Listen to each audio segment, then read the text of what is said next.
Le vice-premier ministre Fintam Wecheiaché appelle à un débat constructif et met en garde contre l'implication de Thaksin. Le vice-premier ministre Fintam Wecheiaché a exhorté l'opposition à mener un débat constructif et à ne pas impliquer l'ancien premier ministre Thaksin Shinawatra, qui n'occupe aucune fonction au sein du gouvernement.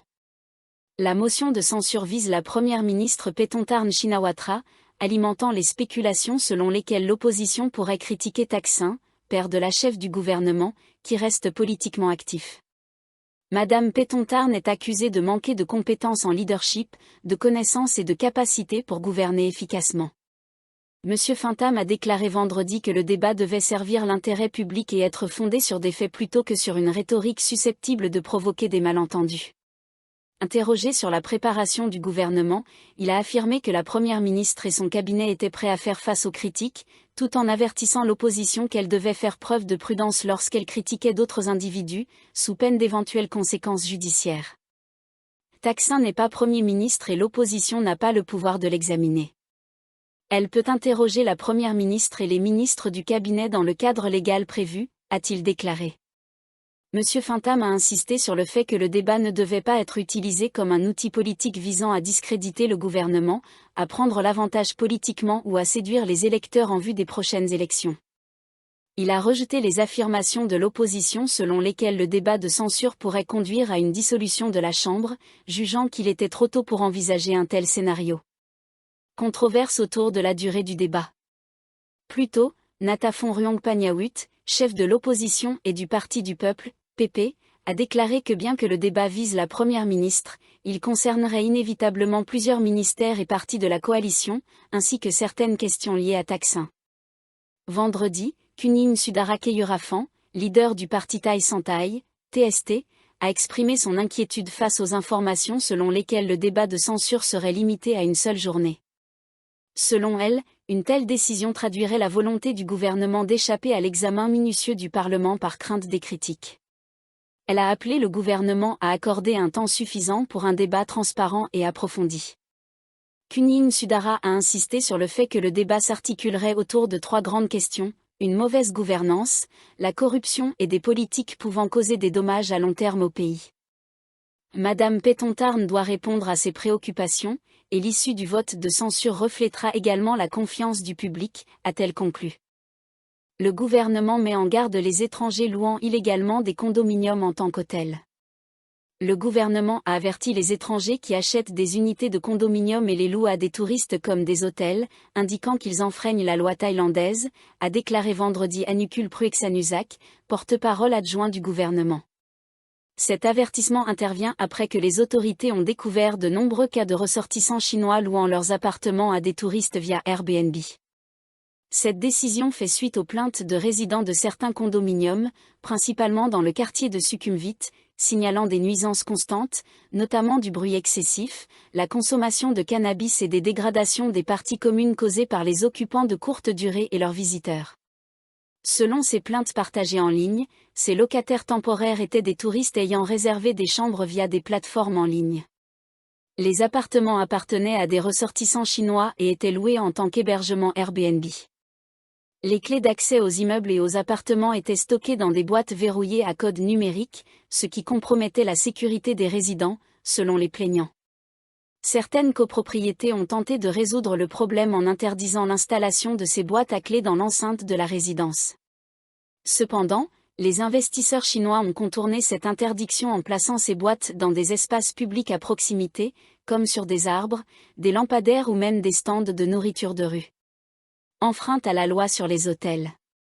Monsieur Anukul a précisé que l'achat d'unités de condominium par des investisseurs étrangers dans le but de proposer des locations de courte durée via Airbnb sans autorisation légale contrevient à la loi sur les hôtels de 2004.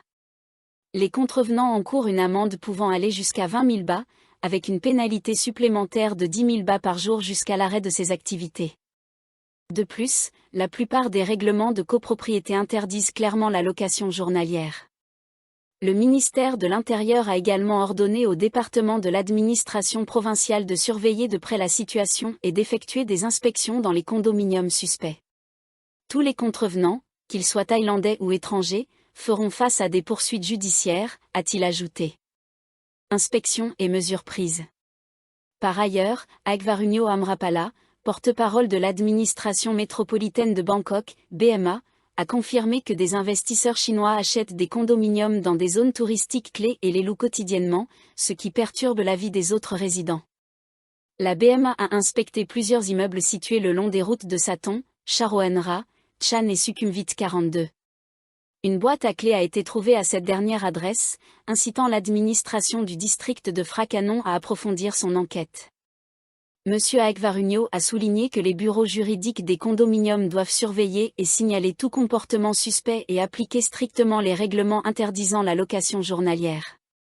Il a également insisté sur la nécessité de sensibiliser le public aux règlements en vigueur et aux impacts négatifs des locations illégales. Il a encouragé la population à signaler toute infraction aux autorités compétentes. Enfin, il a souligné que les plateformes de location en ligne comme Airbnb doivent être soumises à une réglementation stricte. Un sous-comité du Sénat demande des mesures pour limiter les accidents impliquant les bus à double étage.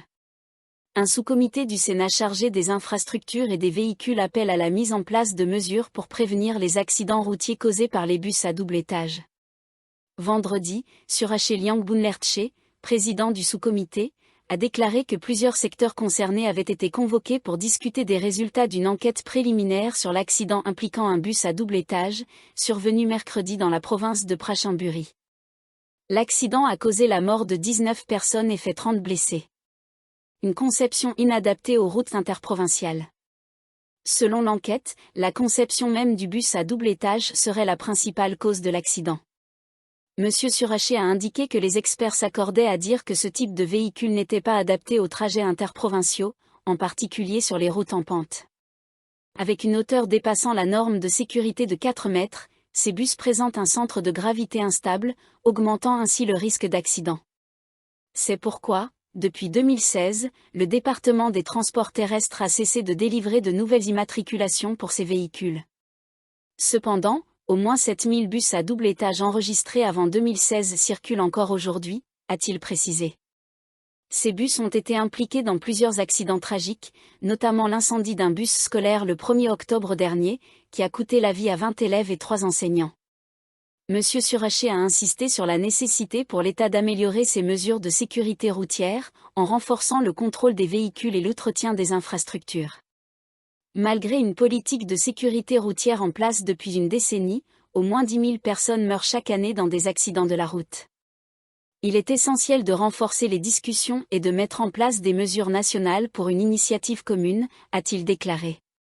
Un risque accru d'accident.